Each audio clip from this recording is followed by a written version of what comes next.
This deal drops just days after what may be the ugliest diplomatic meltdown in NATO's entire 77-year history.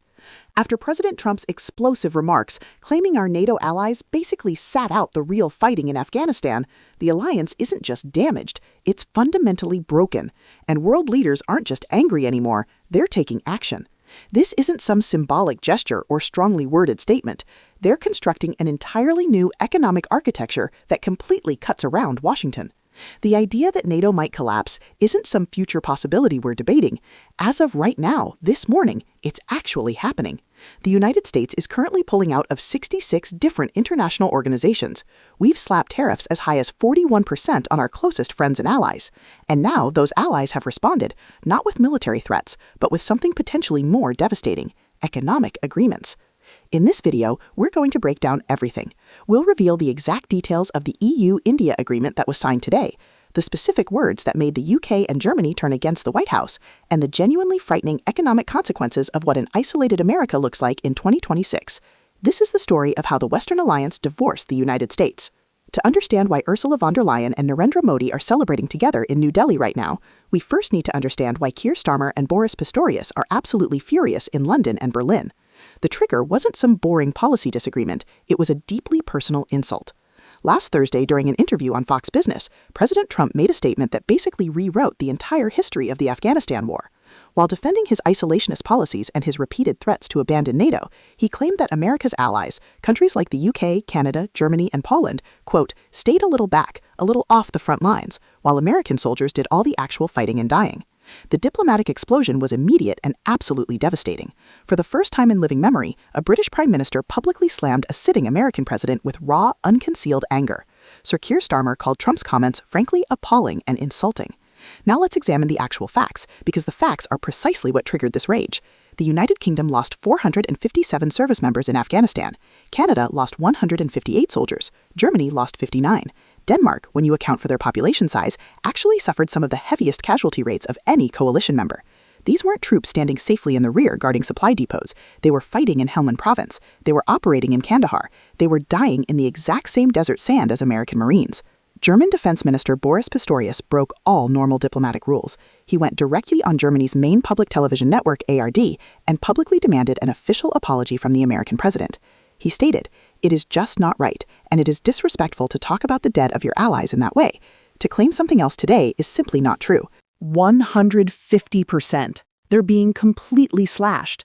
Machinery tariffs that were 44%? Gone. Chemical tariffs of 22%? Gone.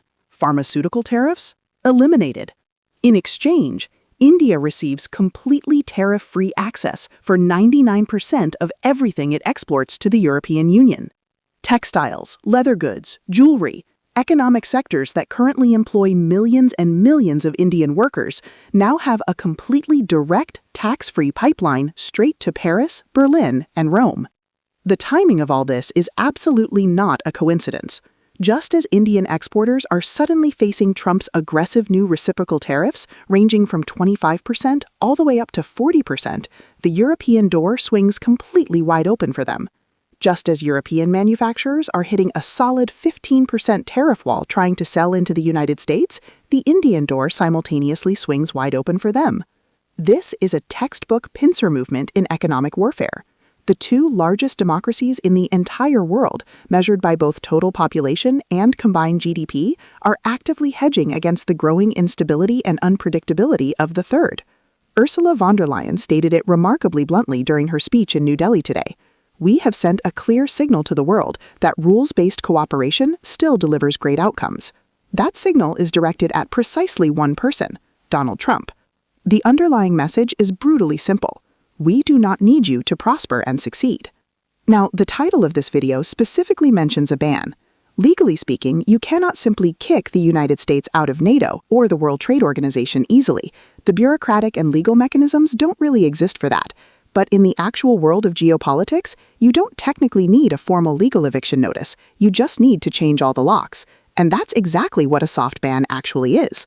A soft ban is when your allies stop sharing critical intelligence with you because they fundamentally don't trust your president anymore.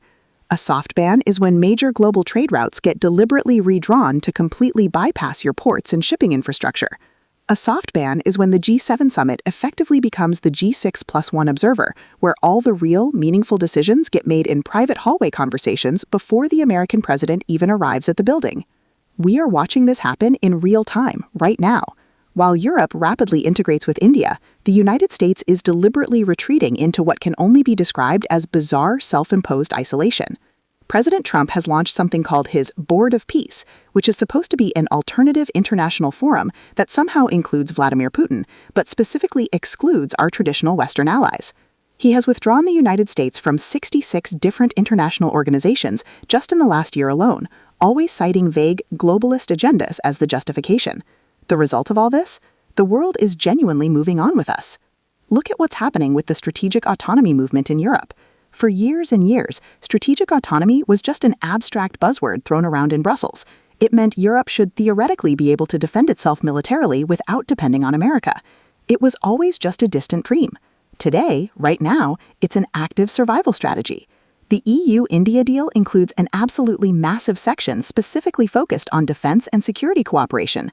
They aren't just trading wine bottles and luxury cars. They're actively discussing coordinated maritime security operations in the Indo-Pacific region. They're discussing cybersecurity partnerships and intelligence sharing. They're discussing all the things they used to only discuss with Washington. India is pivoting too. India was previously a key founding member of the Quad. That's the United States, India, Japan, and Australia, which was specifically designed to counter Chinese expansion and influence. But with the United States becoming increasingly unpredictable, randomly imposing harsh tariffs on Indian goods and threatening visa restrictions, India is actively diversifying its partnerships. They're making a calculated bet that a stable partnership with Europe is significantly safer than a volatile marriage with the MAGA movement. So what does all of this actually mean for you, the average American viewer, or for the broader global economy? The isolation of the United States is definitely not cost-free. In fact, it's extraordinarily expensive in ways most people don't immediately see. President Trump firmly believes that these tariffs will eventually force manufacturing companies to return production to the United States. He calls it the great rebuilding of American industry. And to give credit where it's due, he did successfully secure a genuinely massive $550 billion investment pledge from Japan back in July 2025. But experienced economists have consistently warned that these kinds of pledges are very often paper tigers. They're promises that tend to evaporate